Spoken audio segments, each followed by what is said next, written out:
to be great. Now let's get to the segment of the night. Oh my God. You talked about rewatching a show and being so happy with it. Tim, I put it again on our Twitter page at Table Show. I did not lie. I jumped up and down like it was 1998 Attitude Era, and I'm 14 years old, just 100% in on pro wrestling. This segment was so good. What segment am I talking about? I am talking about Tony Schiavone doing an in-ring interview with the number one contender, Hangman Adam Page. Oh. This is so the great. Chef's kiss of the week.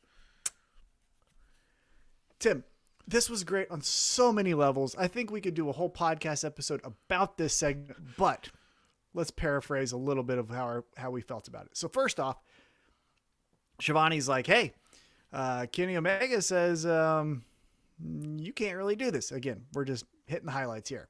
And Page says, since day one, I wanted to be the AEW champion. I failed. Now I have worked my way back, and Kenny Omega, I am. And then boom, we get the Elite come out.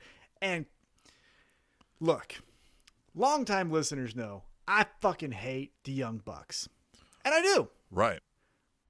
Mm-hmm. Oh, great performance out of Young Bucks. This was good. Yeah. This was good. So we instantly get Nick Jackson just being the douchiest of douches, not looking too far away from a middle school science teacher who gets busted for inappropriate tweets. Mm-hmm. You know what I mean? Mm-hmm. Yeah, he looked like a 20-year-old still going to high school. Inappropriate DMs, if you will, with the students. You know what I mean? Yeah. Oh, he looked like a Hot Topic manager who's still just hiring underage girls because they're qualified. He owns 3 taco trucks, but like he outfits them all with like 15-year-old girls, and you're like, Yeah, he skateboards at the local skating park. And he calls it Jose's Tacos, and you're like, you're not Jose? Yeah. So he cuts his douchey promo, right? He cuts his.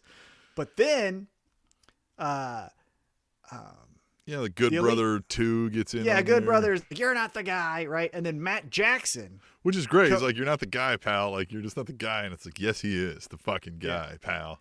He's the fucking guy. And by the way, side note, this crowd, like I mentioned for Ricky Starks, out of this world for one of the best Hangman crowds Adam Page. in a long this time. Crowd, great job. Great. Where were they? Dallas? Houston? Was it? Austin? Wasn't it Miami? Texas. Dallas. No, they're in Texas. Oh, it was Texas. That's right. Yeah, it was Texas. Yeah. It was one of those Texas cities. Yeah. Did a great job. There's only a few cities in Texas, so it's one of those. Yeah, that's a cult state. Anyhow, but Matt Jackson comes into the ring, and he goes, hey, remember us? And Hangman's like, you motherfucker. Yeah, duh, I do.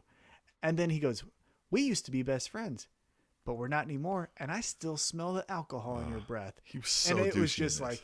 Just leaning into him. Yeah. Making him feel bad.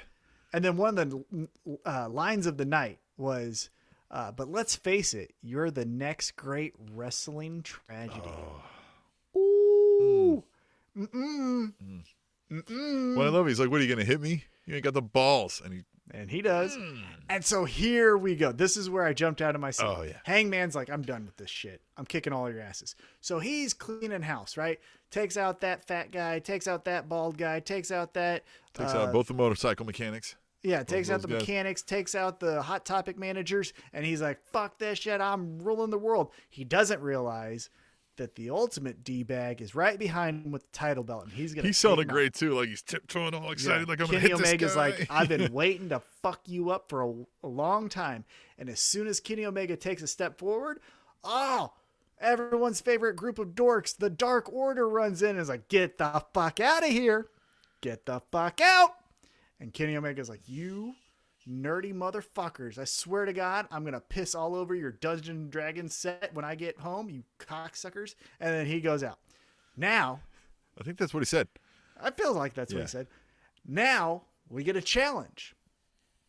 Hangman says, hey, or no, excuse me. The Elite says, and again, we'll paraphrase here. Hey, elimination tag, Elite versus Dark Order. And 5 then on Dark 5. Order, 5 on 5. And then Adam Page says, yeah, all right. And then when we win, our guys get a tag team championship. I get my World Heavyweight Championship. Kenny Omega's like, well, that's all lose for us. Yeah. Like, what benefits us? How about this? If we beat you, whoever, lose your tag team championship shot, and then Hangman, you lose your heavyweight championship shot. Walk away from it. This is the thing that you fear the most, is failing in front of everyone. Oh, so Tim, the Dark Order running in, just the best friends in the world. I mean, the best friends are the best Solid friends. dudes. Great guys here. Yeah. And then just the layers on layers on layers. Kenny Omega and Hangman have still yet to fight each other this entire time. I love it, but I love that like Hangman's finally standing up for him. He even said like the Dark Order does not back down from a fight. Like he stood up for them. Well, hold on. The way he said it though, I know it. Made it sound like he's in the Dark Order. I know. I'm down for it if he is. Oh, this is so great. I cannot wait. Oh, yes. So the segment ends with Hangman Adam Page saying, Kenny, the Dark Order doesn't back down from a fight. And then we end the segment. I cannot wait. I don't know when this 5-on-5 match is going to happen. Hopefully it's right now. I don't know. I haven't seen when. But I'm so pumped up for this. Yeah. The whole segment just, again, I rewatched that several times. You know what I mean? I had just got done telling my daughter earlier because she saw me watching some Hangman stuff, and I was like, this is the guy right now. Like, this guy has got the pro wrestling thing down. Like, I told her the whole story of, like, the positivity from the bros and the, like, it's okay to fail and, like, the non-toxic masculinity of it all. And, like, it was great. And, yeah, just watching this all play out is and the crowd loves it. That the crowd loves it is one of the best things.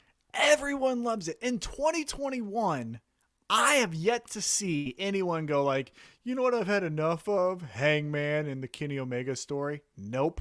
I seriously, like, you can say criticisms of all storylines. The Roman head of the table might be hitting the same note a little bit too often, right? We're doing the same thing with Jimmy that we did with Jay. So, all right. But, and then we're getting to Chris Jericho and MJF doing great, but a beat too long. You know what I'm saying? We can criticize, but I'm being serious. I'm not like hyperbole here, and I'm not just saying it because I'm excited, but like, I haven't seen a miss so far from this Hangman story. It's been great.